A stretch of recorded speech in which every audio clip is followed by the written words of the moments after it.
दोपहर का समय था। मैं और मेरा 10 साल का बेटा एक ज़मीन का मुआयना करने गए थे। ज़मीन का दलाल हमें ज़मीन का रेट और एरिया बता रहा था। ठीक उस इलाके के सामने एक बहुत अच्छी कॉलोनी बसी थी। उस कॉलोनी और जहां हम खड़े थे उसके बीच एक नाली थी। हम एक ज़मीन को देख ही रहे थे, तभी हमारा ध्यान उस कॉलोनी के सड़क पर 2 कारों के टक्कर पर गया। एक कार दूसरी कार को पूरी तरह से ठोककर नाली पार कर इधर आ गए थे। तभी दलाल ने चिल्लाया, अरे देखो साहब, कार बिना ड्राइवर के चल रही है।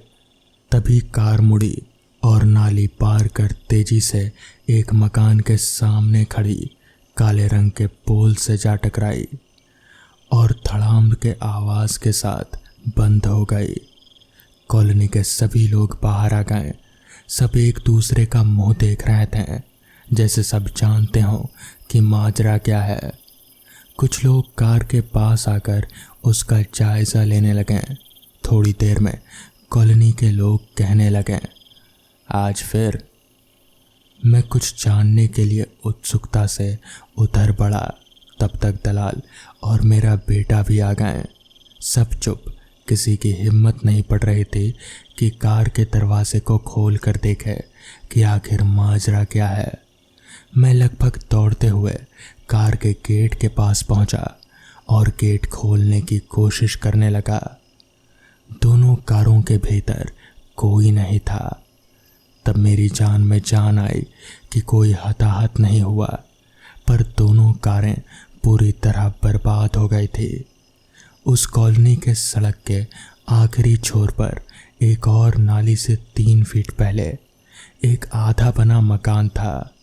एक कमरे की छत भी पड़ चुकी थी, बाकी कमरे की दीवारें तैयार थी। उस मकान की तरफ छत पर सबका ध्यान था।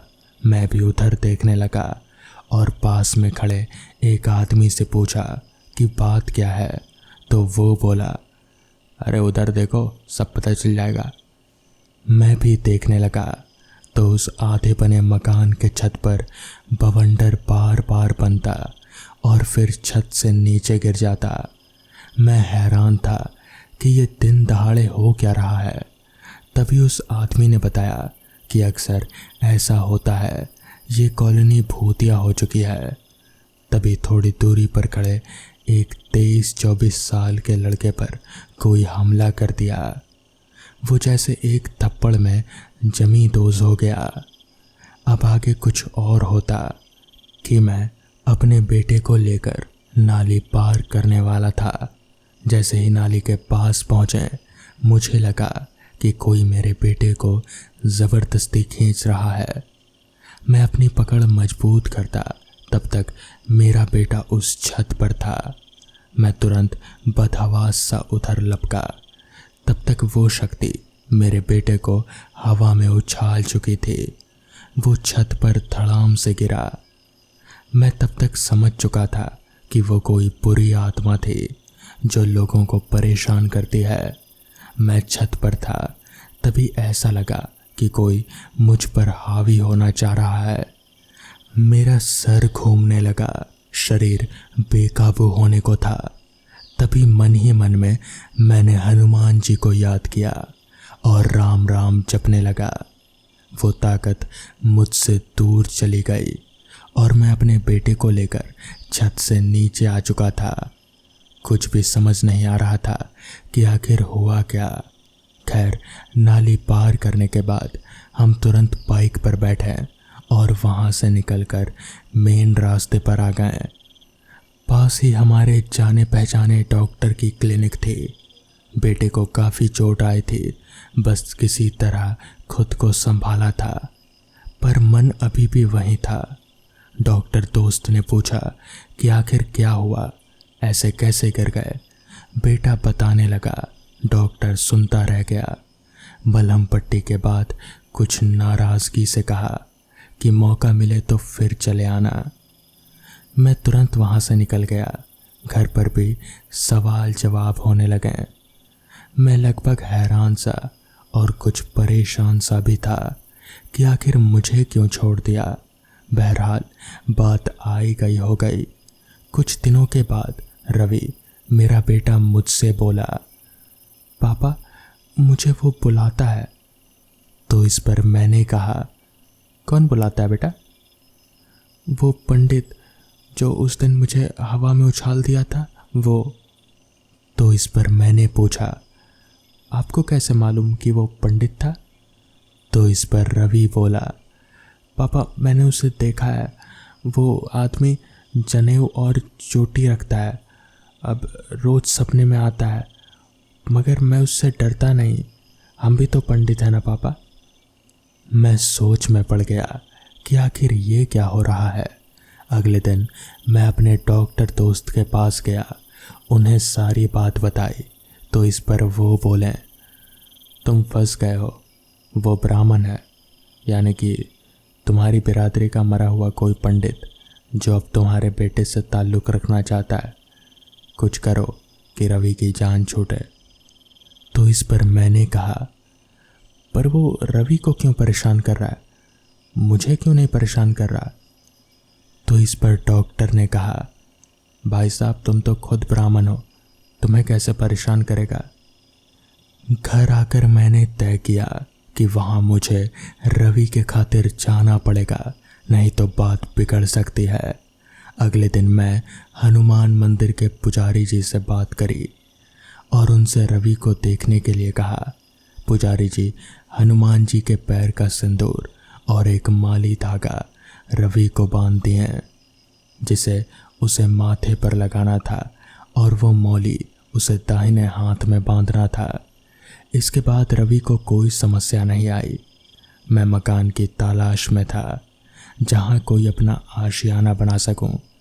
तभी डॉक्टर साहब का फ़ोन आया कि शाम को मिलो। तय समय के मुताबिक मैं उनके क्लिनिक पर पहुंचा। वो मुझे देखकर मुस्कुराने लगे। मैंने पूछा कि आखिर क्या हुआ, कैसे याद किया। तो इस पर वो बोले, सरोजनी नगर के लोग अपना मकान बेच रहे हैं। तो इस पर मैंने पूछा, क्या हुआ? वो ऐसे मकान, मतलब वो जगह तो अच्छा है, तो इस तरह से मकान बेच रहे हैं, वो भी इतने कम दामों में। तो इस पर डॉक्टर साहब ने कहा, वो मकान में कोई दिक्कत है, मतलब समझ रहे हो। मुझे पूरा मामला समझ में आ गया था, मगर मैंने ये तय कर लिया था कि वो मकान किसी भी कीमत पर नहीं खरीदूंगा, क्योंकि मैं एक बार पहले ही झेल चुका था। तो दोस्तों, ये थी आज की पहली कहानी। तो चलिए बढ़ते हैं आज की दूसरी कहानी की ओर। शाम घिरने लगी थी, दिसंबर का महीना, और ऊपर से हल्की बौछारें भी पड़ रहे थे। सड़क पर दूर दूर तक कोई नजर नहीं आ रहा था और नीला उस सुनसान रास्ते पर बहुत सावधानी से गाड़ी चला रहे थे। सड़क पर धुंध की वजह से ज़्यादा दूर तक देखना मुमकिन नहीं था। बाईं ओर के मोड़ को पार करके वो सीधी सड़क पर पहुंच गई थी। अभी भी यहाँ से उसका ठिकाना लगभग 40 किलोमीटर दूर था। एयर कंडीशनर गाड़ी में हीटर चल रहा था, सो बाहर की ठंड का थोड़ा भी एहसास अंदर हो नहीं रहा था। नीला सड़क पर नजरें दौड़ाए चली जा रहे थे। अचानक उसे लगा कि थोड़ी दूरी पर एक घने पीपल के पेड़ के नीचे कोई खड़ा है। वो चौंकी कि इस सुनसान जगह पर ऐसे मौसम में कौन हो सकता है। खैर, गाड़ी पेड़ के नज़दीक पहुंची तो उसने देखा एक अधेड़ उम्र की औरत, जिसने सलीके से एक सामान्य सी सूती की साड़ी पहन रखे थे और सर पर पल्लू भी ले रखा था। उसने हाथ से रुकने का इशारा किया। नीला ने एक पल के लिए सोचा, फिर तय किया कि एक आम सी औरत ही तो है, शायद किसी मुसीबत में हो, देखते हैं कि आखिर बोल क्या रही है। वैसे भी नीला एक निडर किस्म की औरत थी। उसने गाड़ी रोकी, महिला खिड़की के पास आकर झुकी तो उसने शीशा नीचे करके उससे पूछा कि आखिर बात क्या है, आपने मुझे रोका क्यों। तो इस पर वो औरत थोड़ा सा भारी आवाज़ में बोली, मैं बड़ी ही मुसीबत में पड़ गई हूँ। पास ही में मेरा घर है और मेरे इकलौते बेटे की तबीयत अचानक बिगड़ गई है।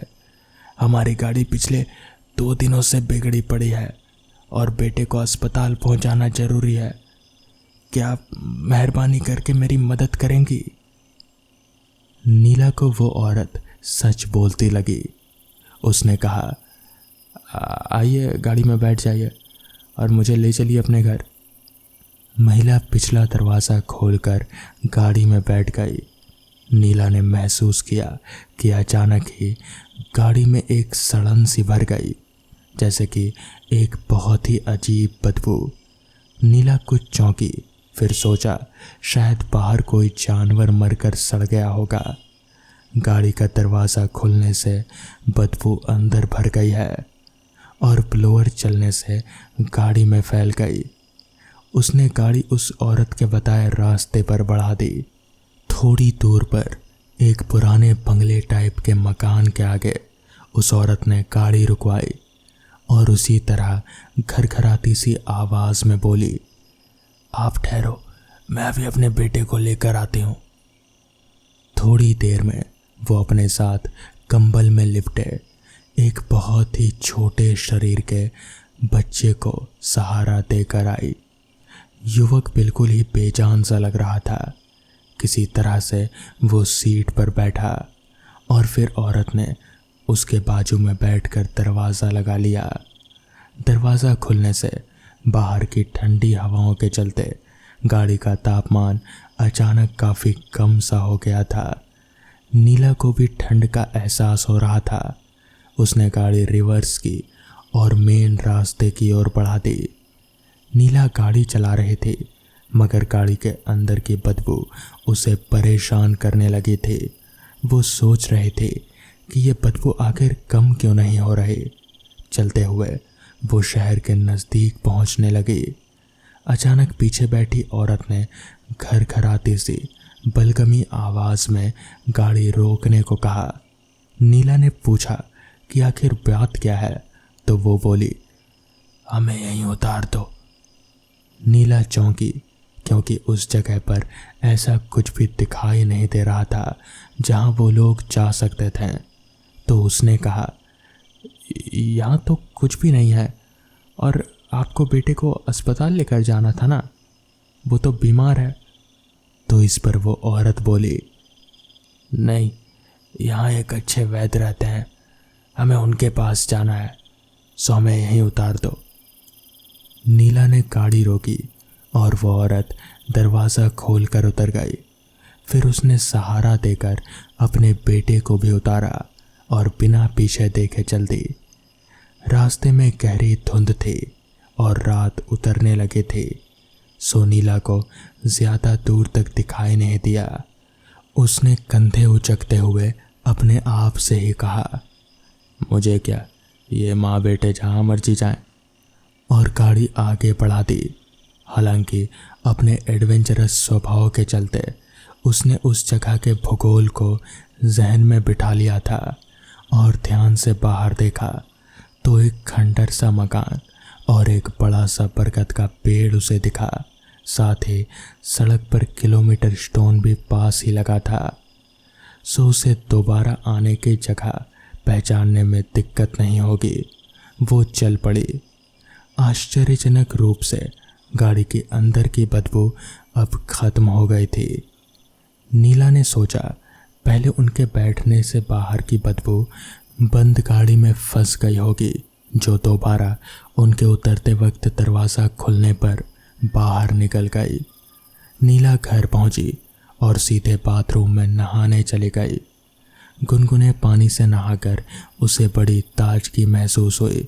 उसने साथ लाया खाना माइक्रोवेव में गर्म किया और खाकर लेट गई।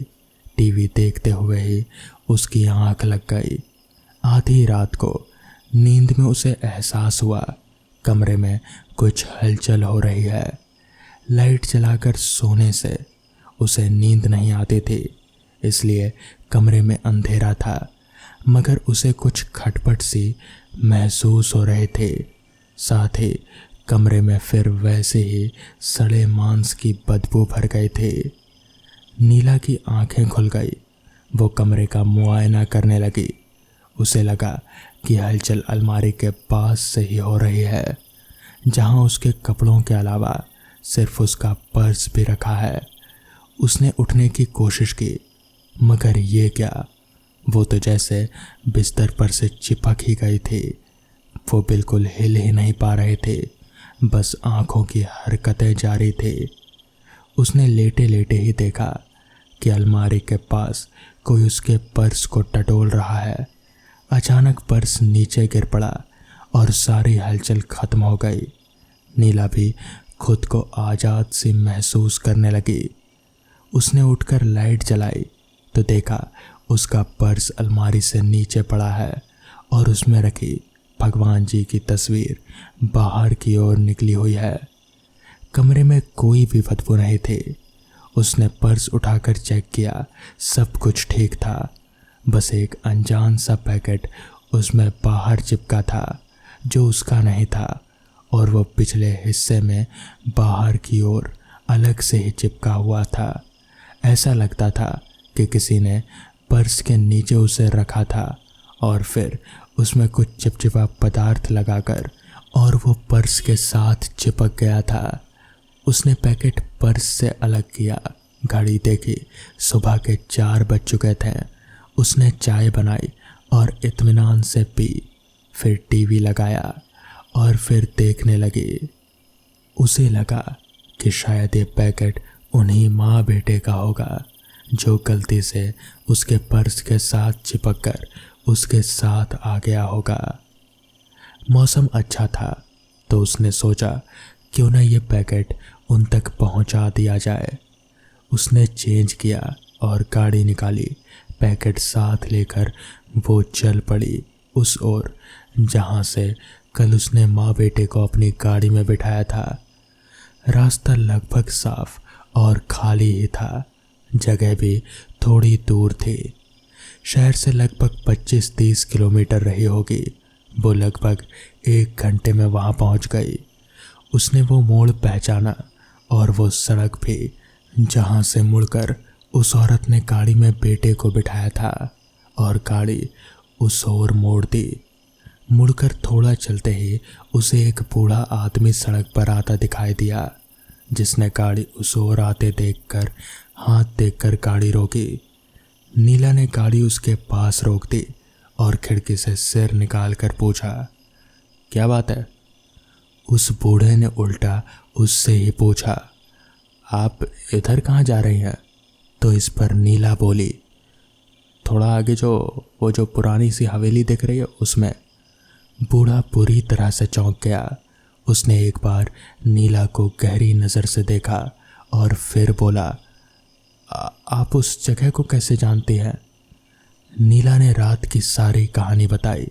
सुनकर बूढ़े ने एक गहरी सांस लेकर कहा, क्या आप एक लाल रंग का पैकेट उन्हें वापस करने जा रही हैं? वो अब चौंकने की बारी नीला की थी। उसने हड़बड़ा कर पूछा, आपको कैसे पता? बूढ़ा एक लंबी सांस लेकर बोला, बेटी मैं सब जानता हूँ, क्योंकि वो हवेली ही मेरी है। दरअसल आज से बहुत साल पहले वो माँ बेटा इस घर में रहने आए थे। उसके बेटे की तबीयत हमेशा ख़राब रहती थी, मगर एक रात उसका बेटा इसी घर में मारा गया। कहते हैं कि वो मदद मांगने के लिए रास्ते पर गए थे डॉक्टर को लाने के लिए, मगर किसी ने उसकी मदद ही नहीं की और फिर उसका बेटा इसी तरह से मारा गया।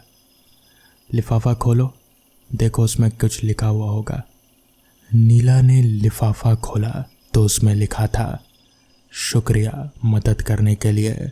अगर उस दिन भी इस तरह से किसी ने मेरी मदद कर दी होती तो शायद मेरा बेटा और मैं जिंदा होते हैं।